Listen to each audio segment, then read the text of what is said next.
I'm Thomas Frake, the winner of Masterchef 2020, and thank you so much for buying my first ever foray into the world of public food, an exclusive 3-course banquet from Banquist, including delicious monkfish scampi with fennel pickle and dill tartare, stunning hogget rack with a Hasselback potato, broad bean puree, blanched broad beans, crispy broad bean shells, and a punchy, delicious mint salsa verde, and finishing off with one of my all-time favourites, a great British classic, an Earl Grey eclair with malt butterscotch sauce, all washed down, I might add, with a delicious chosen Pinot Noir 2018 from the Yarra Valley.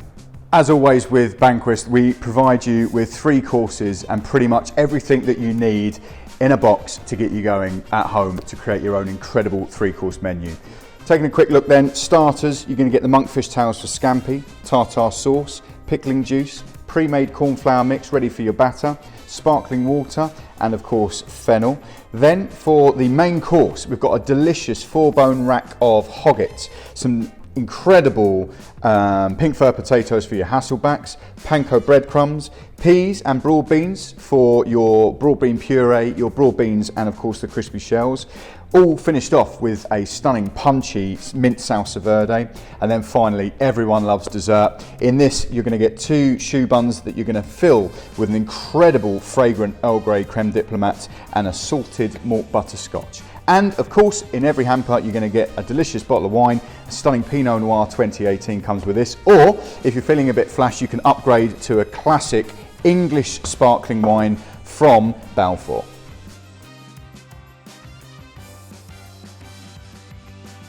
We give you everything you need to create a stunning 3-course menu at Banquist, but of course you're going to need some home staples. Seasoning, salt and pepper, a lemon as well for extra seasoning and acidity in the dish, a food processor for your broad bean puree, but if you haven't got one of those you can use a standard potato masher, a litre of oil for frying off your scampi, some heavy bottom pans, frying pan and a saucepan, of course a chef's knife, and of course plates for you to serve up your stunning 3-course menu at home. So the first thing that you want to do for your starter is prepare the pickled fennel. You're going to be supplied with a basic pickling juice. This is just white wine vinegar and caster sugar. Put it into your pan, and what you want to do is gently bring that up to a simmer, because that warm pickle is what's going to flavour your fennel. Then we're going to move on to the fennel. So if you've got a mandolin, you can use a mandolin, or indeed you can just use a chef's knife. Just take off the top fronds, the top stems. They can put to one side or discarded. And then very carefully using a mandolin on the thinnest setting, or as I say, a chef's knife, you just want to start to slice the fennel nice and thinly.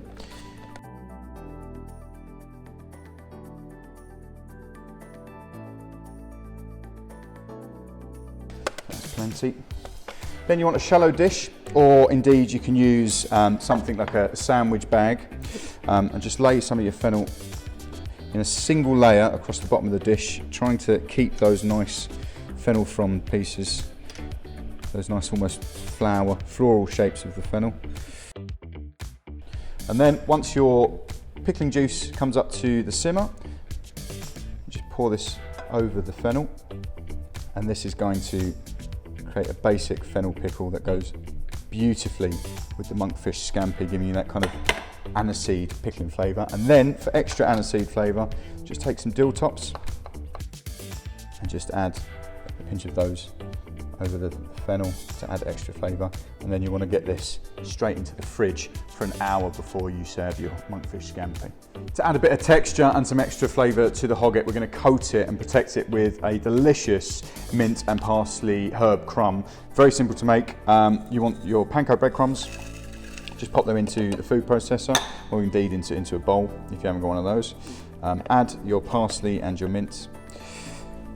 Add a zest of lemon.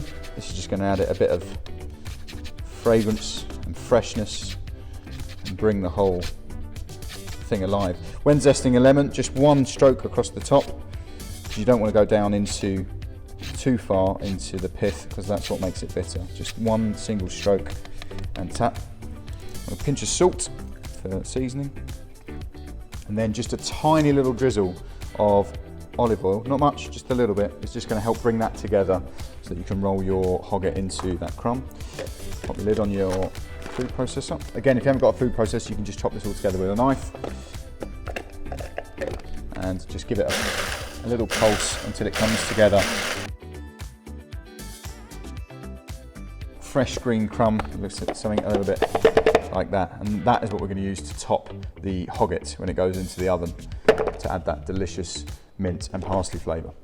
So we've got a pan of boiling water that's up to a rolling boil on the hob with some salt. Make sure you season the water, and then we're going to put the broad beans and the peas straight into the salted boiling water and just cook them until they're softened. It takes probably no more than 2 to 3 minutes, absolutely maximum. We don't want the broad beans getting too mushy. So they've had literally just 2 minutes in the pan, salted boiling water, just to tenderise them. Just going to drain these off. And I want them to stop cooking, so rinsing them off with some cold water.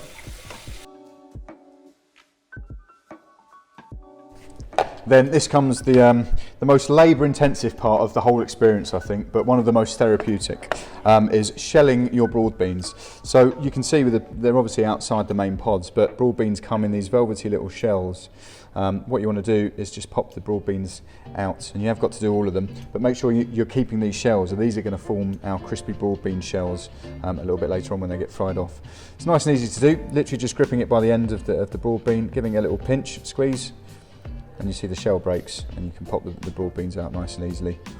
So it's time to prep the first broad bean element, if you like, and that's the broad bean and garden pea puree. You can see I've separated all of the velvety jackets from the broad beans.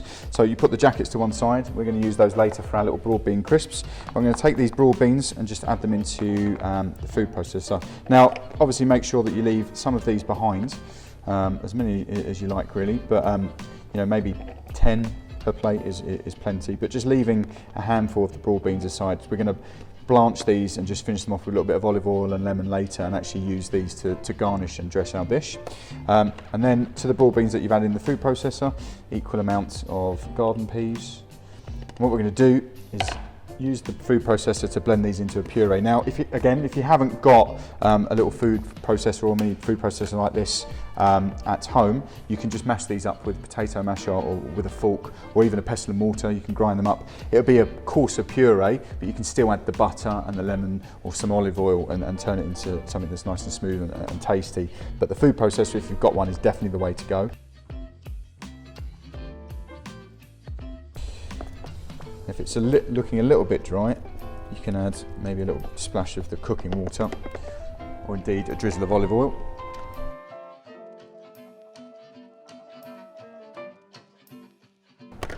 I'm just going to add a little drizzle of olive oil to this now, just a little bit, just to help loosen it up, because we're going to actually flavour this with the butter later. And at this stage as well, if you want to loosen it up, just adding a squeeze of lemon juice at this point. Obviously we're going to do this to season to taste later on.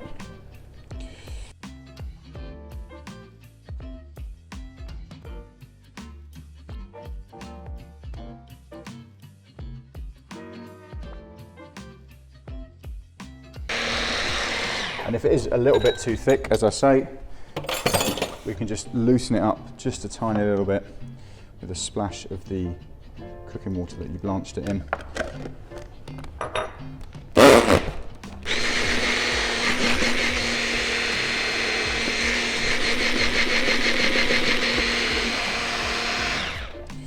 Right, now we've got to that stage where it's at the puree stage. I'm going to make this super smooth and super puree. And the way we're going to do that is by using a sieve and double passing it through the sieve into a bowl. And that's going to make it super smooth and super creamy. And then we can finish that off with the butter. I'm just going to empty the food processor into the sieve and get our, this, for want of a better term, this is the broad bean and pea mash really at this stage. And if you are using a potato masher, that's fine at this stage. You just season this now with a little bit of butter and lemon. But I like to double pass this. So what we're just going to start doing is just scraping this across the bottom of the sieve.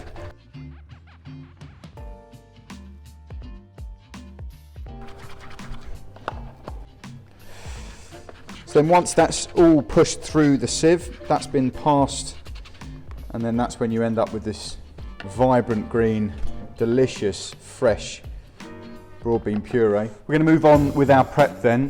We're going to do the Hasselback potatoes. They take about 30 to 45 minutes in the oven to cook to perfection.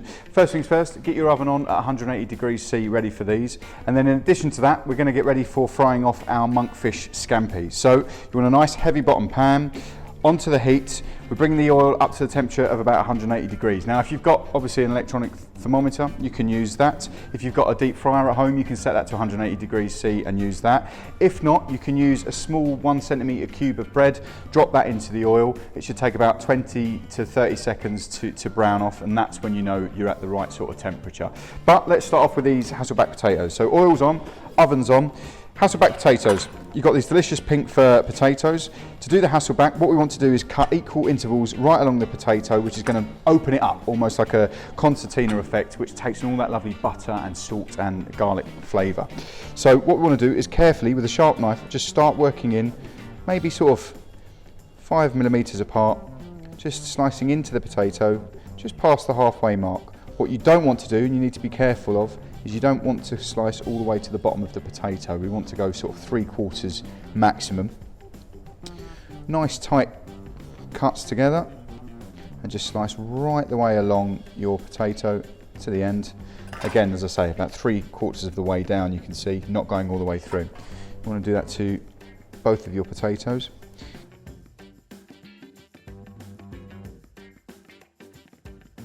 Just drizzle these with a little bit of olive oil, coat them all over. It's going to help them get nice and crisp. And then, of course, just season these up with some salt. So the oil's on, coming up to temperature. Again, about 180 degrees C is the temperature we're trying to get at. We're going to create the monkfish scampi batter now. It's a nice, light, crisp tempura style batter. Something a little bit more refined and allows the flavour and the taste of the monkfish to come through. First things first, you're going to take your prepared mix. This is just a mixture of flour, corn flour, seasoning and cayenne pepper.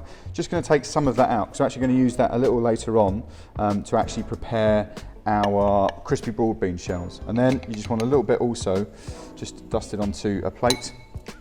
You're going to take your monkfish and just lightly dust the scampi pieces off.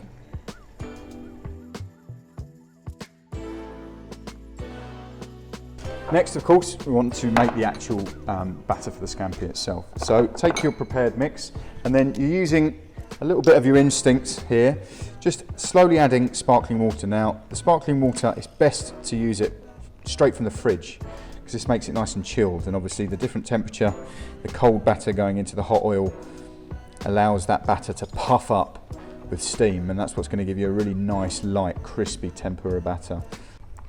So just bringing this to a consistency of kind of double cream, if you like, or emulsion paint, or until it coats the back of a spoon like that. You can run your finger through it, and that is what will give you the perfect batter. Then we're going to go in and fry our monkfish. Our oil's coming up to temperature. Once that comes up to about 180 degrees, you just want to dip your monkfish into the batter, coat it all over, and then very, very, very carefully draining off as much of the batter as you can, just carefully lowering it into the oil, holding it so it doesn't stick to the bottom. Let it sort of puff up, and then drop the rest in, and that will help it not stick to the bottom of the oil and help it rise.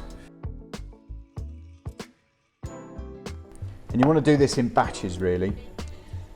So no more than kind of 3 pieces in the oil at any one time. And the reason is you don't want the temperature of the oil to lower too much and for them to all clump and stick together. Just being very careful, but being confident with it. If you try and splash around or drop it in from a height, that's when you get burnt. But you can be quite close to the oil, let it puff up, and then just gently drop it in and pull your hand away. And that's the safest way of doing it. Probably want to fry these for about 2 to 3 minutes until they're super crispy on the outside. Because we're using a basic tempura mix and using sparkling water, there's no huge amount of sugar in the batter itself, so it won't go dark, it won't go to this brown colour. They'll stay quite light in the tempura style, which I actually quite like, because it gives you a very crisp batter.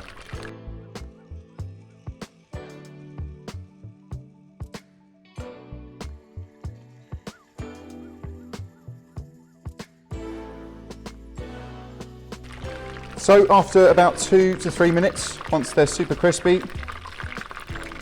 you can feel it. So you can use a fork to lift these out, or if you've got a pair of heat-safe tongs, you can lift them out with that.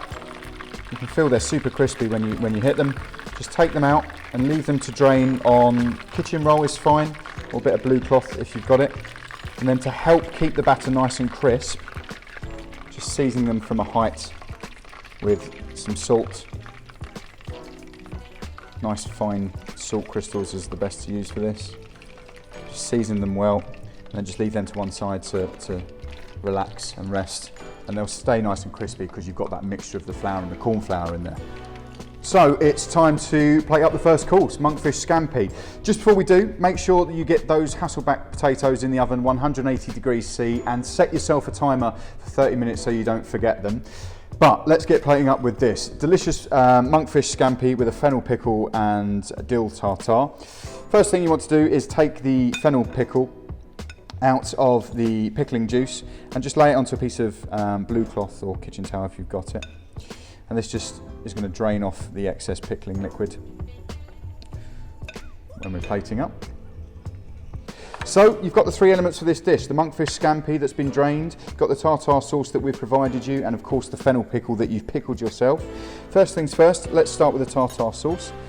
Using a spoon, what we want to do is just add a good round dollop of this just off centre of the plate, smoothing it out a little bit with a spoon. You can use a squeezy bottle if you've got one, but a spoon's quick and easy and looks just as good in my opinion. Using a pair of tongs, tweezers, or indeed a fork, just want to bring some of this pickled fennel together. Again, just off centre if you like, overlapping slightly the tartare sauce. Give a good generous helping of that and stack that up. And then finally, we're going to finish off with our monkfish scampi that just gets delicately placed on the dish alongside the tartare sauce and the fennel pickle, stacking those up, giving them a little bit of height, and then of course just a little bit of seasoning, salt over the top of the crispy scampi there. And then if you've got a cloth or towel, any excess salt or anything that's fallen onto the plate, give that a wipe. And there you have your first course, a delicious monkfish tail scampi with a fennel pickle and a dill tartare sauce. So matching wines with 3 courses and 1 bottle can be quite a challenge, obviously, when you're starting off with fish and then finishing off with red meat. But for this, I've taken the decision to pair this with a very light, fruity, almost cherry-scented Pinot Noir from the Yarra Valley. It is light, it is delicious, it's very easy drinking, but what I've done is I've chilled this slightly before eating it with the monkfish course. That chilled wine goes very nicely, obviously, with the fish course, but monkfish, being such a robust, meaty fish in itself, can stand up to the strength and the taste of a red wine. But this Pinot Noir is very light, fruity scented, and chilled like that is a really nice accompaniment to go with that monkfish course. If you've gone for the Balfour selection as well, then congratulations, because this is genuinely a stunning English sparkling wine. Now, the reason we chose this, of course, coming from the Balfour Hush Heath estate, is because of the classic British menu that we've got with monkfish scampi and that beautiful English hogget. But this is a very bright, acidic, effervescent, delicious sparkling wine that's, as we say, made here in England and is absolutely delicious on the palate. It's been made with Chardonnay and Pinot Noir grapes. It's very dry, but it's full of fizz, and ultimately that's what you want with a sparkling wine, right?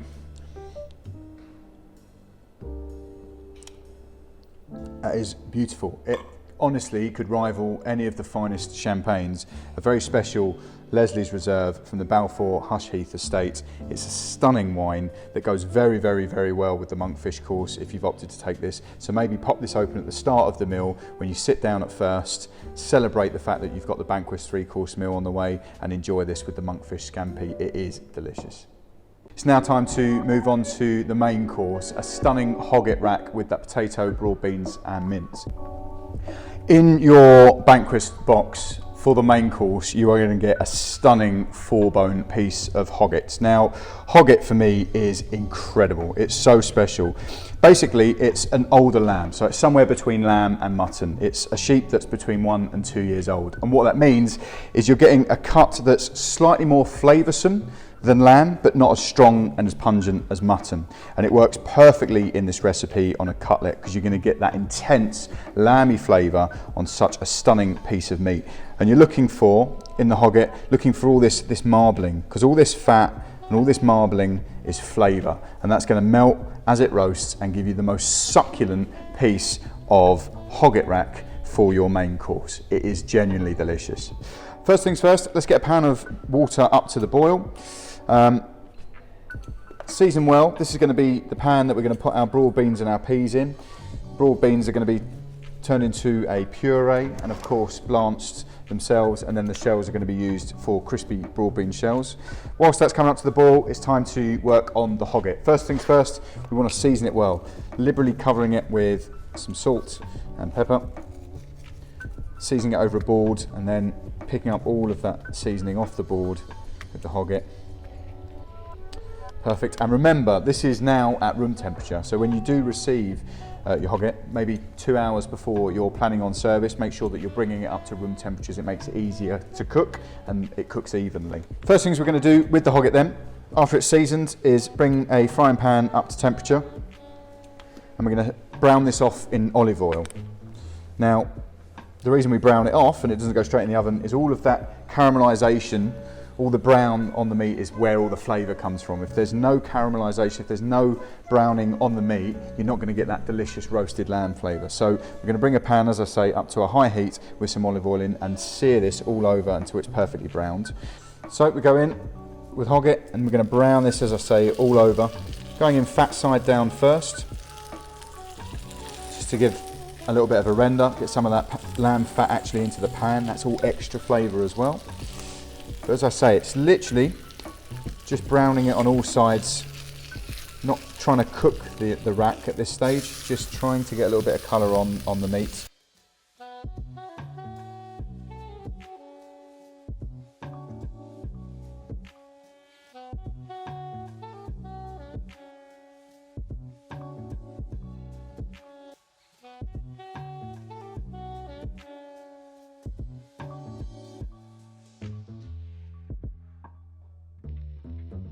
And then once that's browned and seared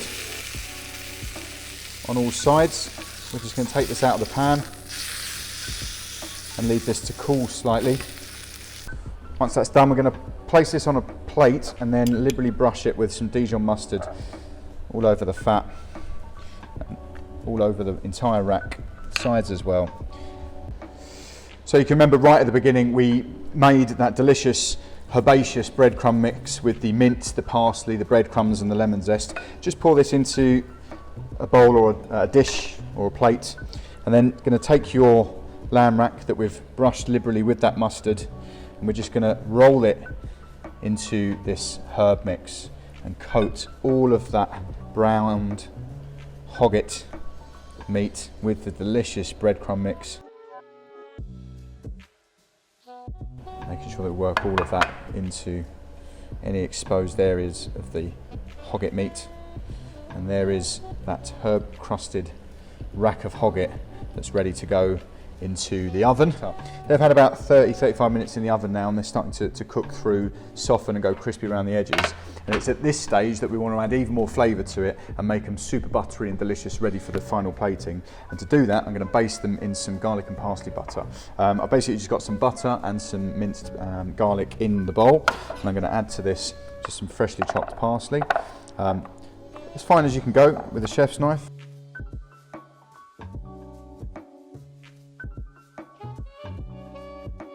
Add that to our minced garlic and butter that's in the bowl. And then add to that too a good pinch of salt. It's going to again help season the potatoes and actually help the garlic break down. And then just with a spoon, just mashing the garlic, the butter and the parsley all together in the bowl. And just popping it on top of our potatoes to baste these. And as soon as you've got that, just pushing it down as best you can using the back of the spoon, pushing it down into the little crevices of the potatoes. Spoon over all of that butter, allowing it to melt down into the crevices of those Hasselbacks, adding all of that seasoning, that garlic and parsley flavour, and helping to cook the inside of the potatoes too. But we've got a bit of space on the baking tray. This is where we're going to add our hogget rack. Fat side up. That's going to go in the oven now for about 8 to 12 minutes until it's about 50 degrees internal temperature and the hogget is nice and pink in the middle. So we're coming close now to plating up the main course. We've got the hogget in the oven with the potato.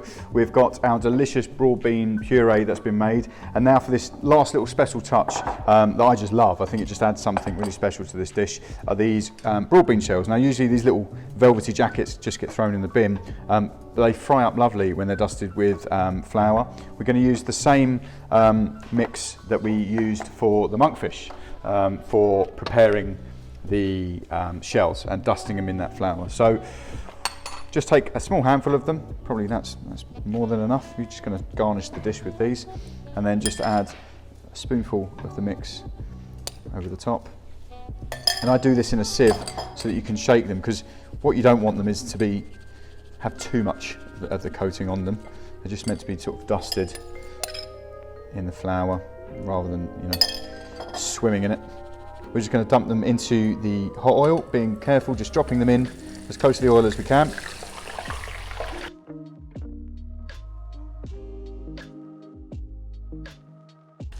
And as soon as they start turning brown and you can feel they're crispy, just taking these out, returning them to the sieve where we can shake off the excess fat.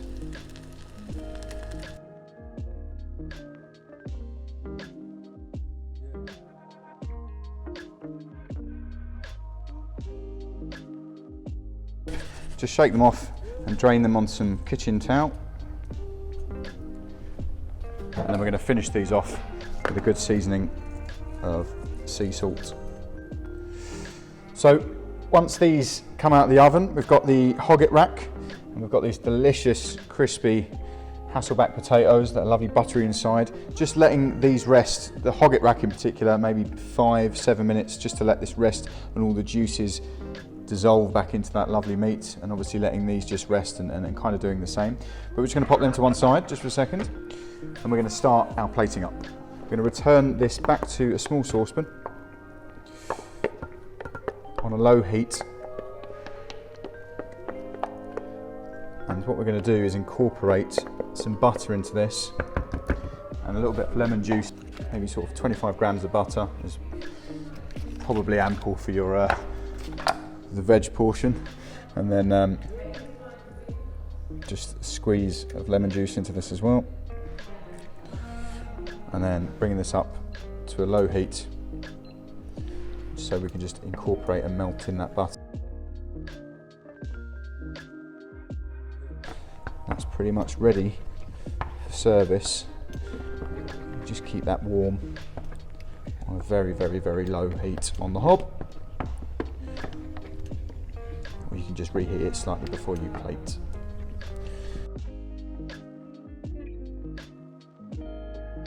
And remember, it is important just to taste as you go. It's nice and fresh, just needs a hit of salt. Just making sure you're checking seasoning, but that is buttery and fresh and light and vibrant and tastes beautiful, and is going to go so well with that rich, fatty hogget. Starting between the bones, just carving through the hogget. See, this is what we're looking for, nice and rare, nice and pink, graduating into the centre, which is nice and pink, and I like it just on the rarer side, especially for hogget. Again, between the two bones.